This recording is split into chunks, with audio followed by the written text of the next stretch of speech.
এই যে, তোমার আক্কেল জ্ঞান বলে কিছু আছে? কেন গো? আমি আবার কি করলাম? আবার জিজ্ঞাসা করছো আমি কি করেছি? খেয়াল আছে আজকে কি বার? আজকে তো রবিবার। হ্যাঁ, রবিবার।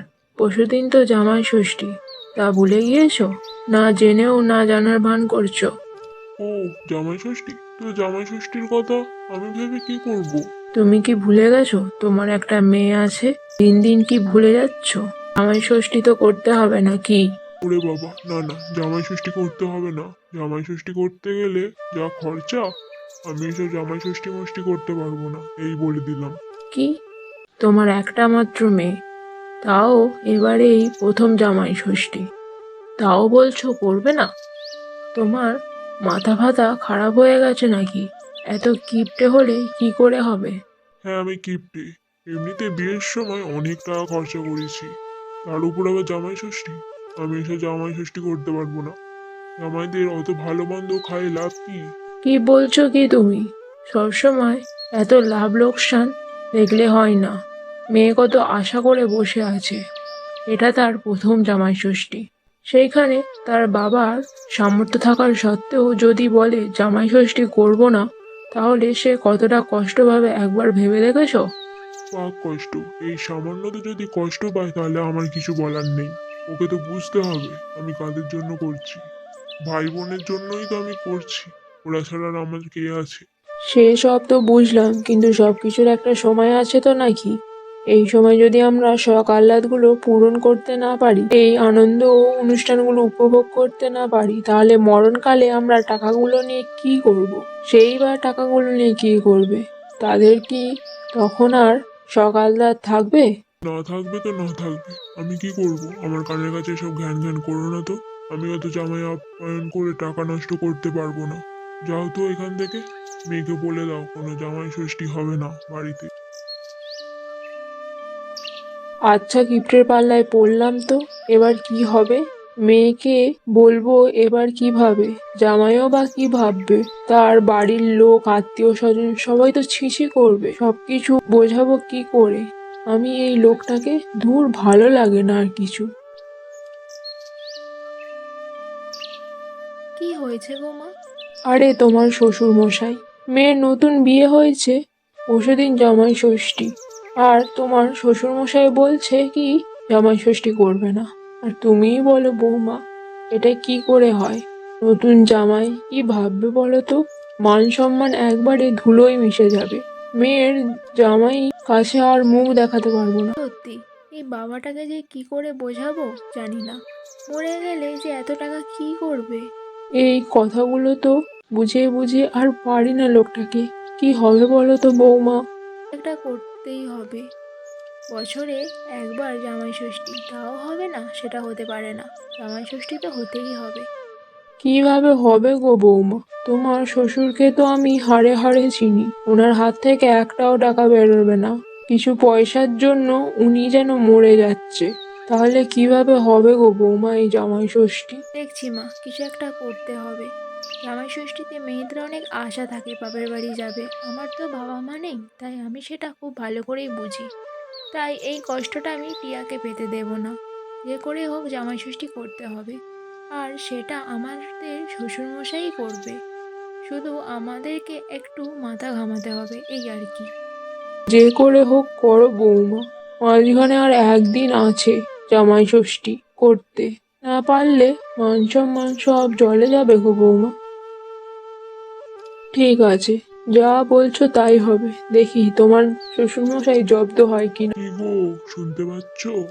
এক কাপ চা নিয়ে যা আসো। কি হলো, খালি হাতে এসেছো যে? চা কোথায়? আমি চা দিতে বললাম তো। না না, চা করা যাবে না। চা করলে যা খরচা হয় জানো তুমি? এক কাপ চা করতে গেলে কি এমন খরচা হয়ে যাবে?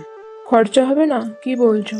গ্যাস জ্বালাতে হবে, তারপর জল দিতে হবে, চিনি, তারপর আবার চা পাতাও দিতে হবে। এত খরচা করার কোনো মানে আছে? না, খেতে হবে না গো চা। এবার থেকে একটু টাকা বাঁচাও, বুঝলে? যা বাবা, নিজেই টাকা খরচ করার জন্য মাথা খারাপ করে দেয়, আর এই বলছে টাকা জমাতে। কি ব্যাপার? তবে ঠিকই বলেছে, চা খেতে গেলে যা খরচা আমি কোনোদিনও ভেবেই দেখিনি। না না থাক, আর চা খাওয়া যাবে না, অনেক টাকা সেভ হয়ে যাবে। কই গো, আজকে কি রান্না করেছো দেখি? রান্না রান্না তো হয়নি আজকে। মানে কি? কি খাবো তাহলে? খিদেতে পেটের ভিতরে ইঁদুর দৌড়াচ্ছে। বৌমা, কি করছিলে তুমি? এখনো রান্না হয়নি? কি বললেন বাবা? রান্না করতে তো কত খরচা হয়, জানেন না? এই এত সবজি, মাছ, মাংস, এত টাকা খরচ করা হয়। হাঁড়ি কড়া নষ্ট হয়। খেলে আবার হজম করেও নিতে হবে। তাহলে এত কিছু করে খাওয়ার কি কোনো মানে আছে বাবা? একটু জলমুড়ি খেয়ে নিলেই হয়ে যাবে। শুধু শুধু টাকা নষ্ট করতে হবে না, বলুন। তাহলে মুড়ি খেয়ে কাটাতে হবে? যা ইচ্ছা তাই করো। কবে থেকে শাশুড়ি আর বৌমা এত টাকা জমাতে শুরু করলে বুঝতে পারছি না। তাহলে মুড়ি খেয়েই কাটিয়ে দিই, এতে যদি তোমাদের সংসারের মঙ্গল হয় হোক। আমার কি, আমার তো টাকা বেঁচে যাবে। কি গো, সন্ধ্যাবেলায় কি কিছু করেছো, না তাও হয়নি? না না, কিছুই হয়নি। তোমার কথা ভেবেই আর করলাম না রান্না। কত খরচ হবে বলো তো রান্না করলে? গ্যাস পুড়বে। থাক, আর কিছু বলতে হবে না। তোমাদের ওই মতলবটা কি বলো তো? কি চাইছো কি বলো তো দুজনে? আসলে কালকে তো জামাই ষষ্ঠী, তাই এই দুদিনের খাবারটা বাঁচিয়ে কালকে যদি জামাই ষষ্ঠীটা হয়ে যায় তাহলে তো বেশ ভালোই হয়। আচ্ছা আচ্ছা, এই তাহলে তোমাদের মতলব। হ্যাঁ হ্যাঁ, ওই আর কি। তোমার কথা ভেবেই তো একদিন রান্না বন্ধ করলাম। তোমার ভালো মন্দ আমরা না বুঝলে কে বুঝবে বলো? থাক, আর কিছু বলতে হবে না, আমি সব বুঝে গেছি। কি বাজার করতে হবে সেটা বলো। হ্যাঁ বলছি। ওই তো, প্রথমে থাকছে রাইস, তার জন্য চাল, গাজর, বিনস, ঘি, কাজু, কিশমিশ, টিপ আর একটু চিংড়ি নিয়ে আসবে সঙ্গে। ভাজার জন্য নিয়ে আসবে বেগুন, পটল আর তার সাথে আলু ভেজে দেবো। আর 2-3 রকমের মাছ নিয়ে আসবে, সঙ্গে কাতলা মাছও নিয়ে আসবে, বড় দেখে চিংড়ি মাছ নিয়ে আসবে। আর খাসির মাংস তো থাকবেই, তার সঙ্গে চাটনি, পাঁপড়, দই, এইটুকুনি। এইটুকুই? আর কিছু না? না না, আর কিছু নয়। পারলে একটু স্প্রাইট নিয়ে আসো, হজম হয়ে যাবে। ব্যাস, এইটুকু? ও হ্যাঁ, ভুলে গিয়েছিলাম, মেয়ের জামাইয়ের জন্য নতুন শাড়ি ও জামা নিয়ে এসো। না না, বলো বলো। ভিখারি হওয়ার জন্য আমি প্রস্তুত আছি, বলো বলো। তোমরা শাশুড়ি বৌমা মিলে আমাকে ভিখারি না করা পর্যন্ত তো ছাড়বে না, বলো বলো। না না বাবা, আর কিছু বাকি নেই, ওতেই হবে। বেশ, এবার তো তাহলে কিছু একটা রান্না করো, খাও। না হলে কালকে বাজার করতে যাব কি করে? সকাল থেকে তো না খেয়ে রেখেছো আমাকে। হ্যাঁ বাবা, এক্ষুনি যাচ্ছি রান্না করতে। হ্যাঁ হ্যাঁ, চলো বৌমা, রান্নাঘরে যাই, তোমার শ্বশুরের খুব খিদে পেয়েছে।